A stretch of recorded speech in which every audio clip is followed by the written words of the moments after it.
is Valley News Live at 4. We begin this afternoon with breaking news. Fargo police say a juvenile is behind the strip mall arson this summer that destroyed multiple businesses and caused more than $1 million in damages. Fire officials say the fire likely started in the attic of one of the businesses and stopped at a firewall in the middle of the building. Every fire truck in Fargo responded, as well as some firefighters from across the river in Moorhead. No one was hurt inside the building, but a firefighter suffered minor injuries. Police have forwarded the report to juvenile court.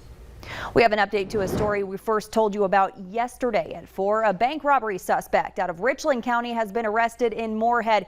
Police found 43-year-old Tessa Jacksa after someone recognized her car. The FBI was called in to help with the arrest. She's in the Cass County Jail this afternoon awaiting federal charges.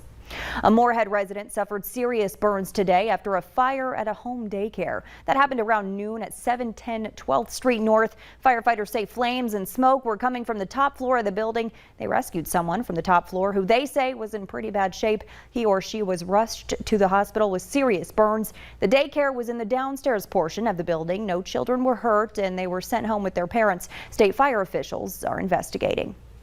We're dealing with dangerous air quality in parts of the valley, and it could get even worse. Let's go to Hutch now to see what we can expect. Hutch.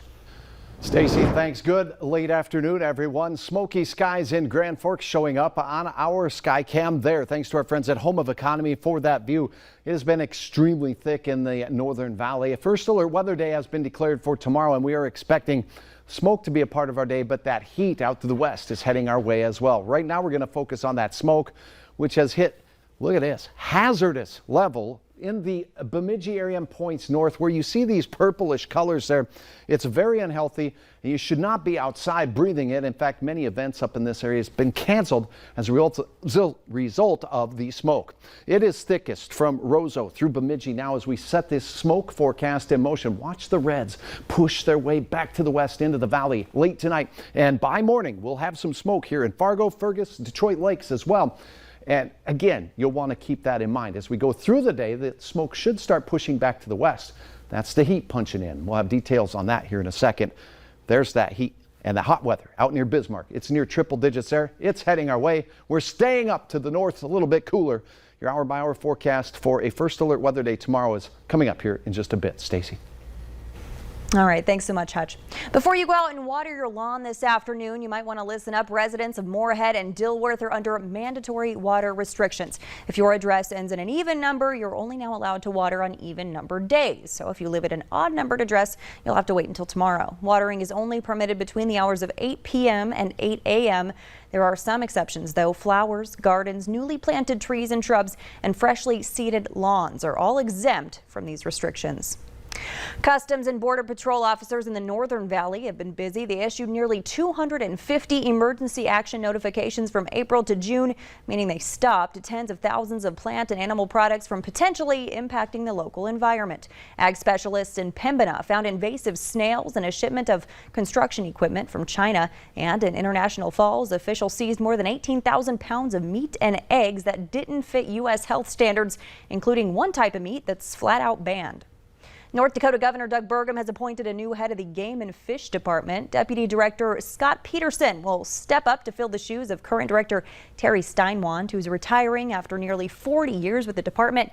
Peterson also has nearly 4 decades of experience in the department. Thieves are back at it along Potato Lake north of Park Rapids, and the sheriff's office is asking for help finding who's responsible. They say there was a series of thefts from Saturday up to yesterday. Burglars took things like fishing rods, tackle boxes, and depth finders. Contact the Hubbard County Sheriff's Office if you have any information. Police in Duluth are investigating after a body was found in a city park this morning. The body was found just before 11 at Leif Erikson Park near the Rose Garden. No immediate word on the cause of death or what led up to that body being found. Jeff Bezos has fulfilled a childhood dream of launching into space on his own rocket. Today he becomes the latest billionaire to do so. Mark Strassman reports from near the launch site in Texas. Engine start. 2, 1.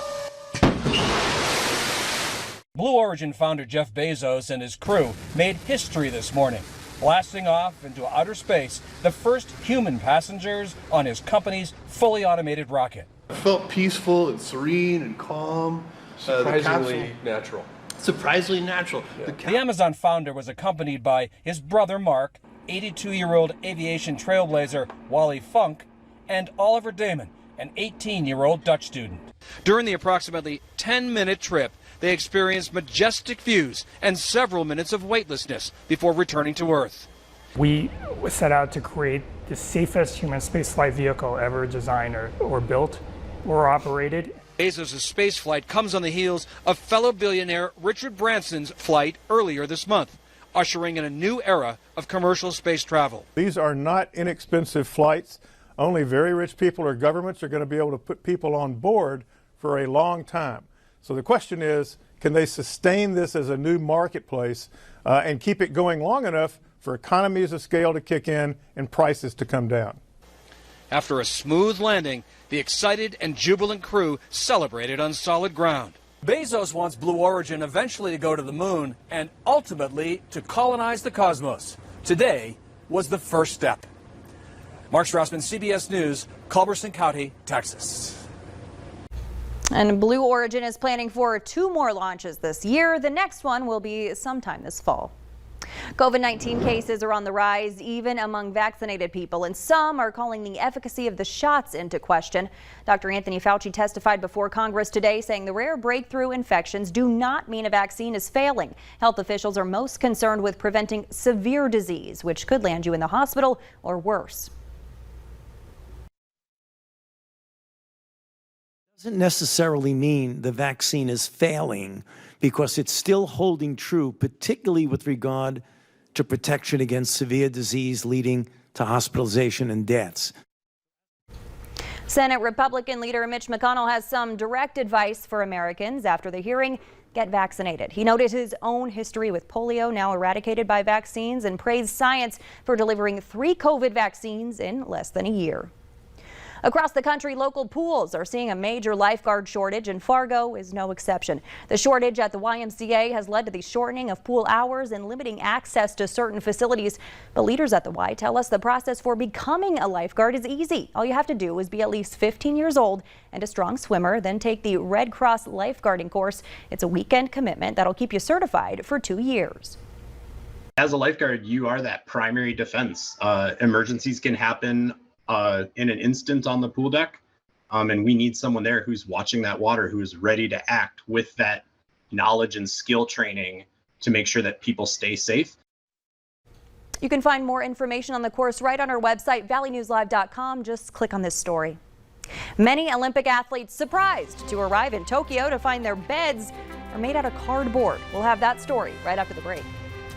And the heat is on out west. We have smoke, clouds, and showers keeping things cooler in northern Minnesota. Your hour-by-hour forecast for a first alert weather day tomorrow is coming up. Join me. Weather is next.